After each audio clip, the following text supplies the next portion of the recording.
اور کسی شخص میں طاقت نہیں کہ اللہ کے حکم کے بغیر مر جائے. اس نے موت کا وقت مقرر کر کے لکھ رکھا ہے، اور جو شخص دنیا میں اپنے اعمال کا بدلہ چاہے اس کو ہم یہیں بدلہ دے دیں گے، اور جو آخرت میں طالب ثواب ہو اس کو وہاں اجر عطا کریں گے، اور ہم شکر گزاروں کو عنقریب بہت اچھا صلہ دیں گے.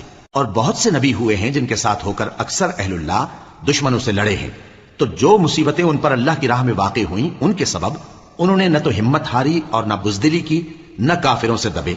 اور اللہ استقلال رکھنے والوں کو دوست رکھتا ہے. اور اس حالت میں ان کے منہ سے کوئی بات نکلتی تو یہی کہ اے پروردگار، ہمارے گناہ اور زیادتیاں جو ہم اپنے کاموں میں کرتے رہے ہیں معاف فرما، اور ہم کو ثابت قدم رکھ اور کافروں پر فتح عنایت کر. تو اللہ نے ان کو دنیا میں بھی بدلہ دیا اور آخرت میں بھی بہت اچھا بدلہ دے گا، اور اللہ نیکوکاروں کو دوست رکھتا ہے. مومنو، اگر تم کافروں کا کہا مان لوگے تو وہ تم کو الٹے پاؤں پھیر کر مرتد کر دیں گے.